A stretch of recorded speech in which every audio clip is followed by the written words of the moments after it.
പ്രസവച്ചോറ്. ഇത് കേൾക്കുമ്പോൾ നിങ്ങൾ വിചാരിക്കും ഇതെന്താ സാധനം? മുത്തശ്ശി പറയാറുണ്ട് പണ്ട് ഈ ഒരു ചോറ് ഉണ്ണാൻ വേണ്ടി പ്രസവിച്ചാലോ എന്ന് വരെ തോന്നിപ്പോയിട്ടുണ്ട് എന്ന്. അപ്പം ഇന്ന് നമുക്ക് ആ ഒരു ചോറ് കഴിക്കാം കേട്ടോ. ഉള്ളിയൊക്കെ മൂപ്പിച്ചിട്ടുള്ള ഒരു ചോറാണ്. എനിക്ക് തോന്നുന്നു കുറേ പേര് ഇത് കഴിച്ചിട്ടുണ്ടാവും. അല്ലെങ്കിൽ നിങ്ങൾ പ്രസവിച്ച് പ്രഗ്നൻ്റ് ആയിട്ടിരിക്കുന്ന സമയത്തോ അങ്ങനെയൊക്കെ ആരെങ്കിലുമൊക്കെ കൊണ്ട് തന്ന് ഉണ്ടാക്കി തന്നിട്ടുണ്ടാവുമല്ലോ അല്ലേ? ഉണ്ടെങ്കിൽ കമൻറ്റ് ചെയ്യാൻ മറക്കരുത്. ഇതിനെപ്പറ്റി വല്ല അറിവുണ്ടെങ്കിലും കമൻറ്റ് ചെയ്യൂ കേട്ടോ.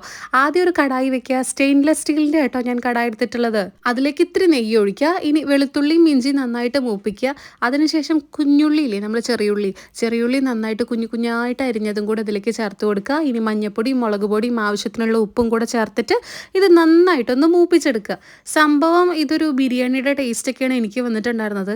സംഭവം കൊള്ളാം. ഞാൻ ഇന്നലെ ഉണ്ടാക്കി, ഇന്ന് മുത്തശ്ശി പറഞ്ഞപ്പോൾ ഇന്നും ഉണ്ടാക്കിയിട്ടുണ്ടായിരുന്നു. കാരണം ഇതിൻ്റെ ടേസ്റ്റ് നമുക്ക് എന്നും ഒരേ രുചിയാണല്ലോ എന്നുള്ളത് തോന്നൽ വരുന്നില്ല. നിങ്ങൾ വീട്ടിൽ ഇതേപോലെ ട്രൈ ചെയ്തിട്ടുണ്ടെങ്കിൽ കമൻറ്റ് ചെയ്യാൻ മറക്കരുത്. ഈ ഒരു പ്രസവച്ചോറ് തന്നെയാണോ നിങ്ങളും പറയാറുള്ളത്? എനിക്കറിയില്ല. എന്തായാലും നിങ്ങൾ കമൻറ്റ് ചെയ്യൂ. നിങ്ങളുടെ അഭിപ്രായം എന്തായാലും ഞാൻ കേൾക്കാൻ വേണ്ടി വെയിറ്റ് ചെയ്തിരിക്കുകയാണ്. കൂടെ മുത്തശ്ശിയും. കുറേ പേര് ഈ ഒരു സ്റ്റെയിൻലെസ് സ്റ്റീലിൻ്റെ കാര്യം ചോദിച്ചപ്പോൾ ഡൗട്ട് ചോദിച്ചിട്ടുണ്ടായിരുന്നു. ഇതൊട്ടും അടി പിടിക്കൊന്നുമില്ല കേട്ടോ. ഞാൻ എന്തായാലും ഇതിൻ്റെ ലിങ്ക് റൈറ്റ് സൈഡിൽ മേലെ ടാഗ് ചെയ്ത് കൊടുക്കാം. ഇപ്പോൾ നല്ല ഓഫറിൽ 800 സംതിങ്ങിനൊക്കെ ഉണ്ട് കേട്ടോ. ഞാനിത് തന്നെയാണ് വാങ്ങിയിട്ടുണ്ടായിരുന്നത്.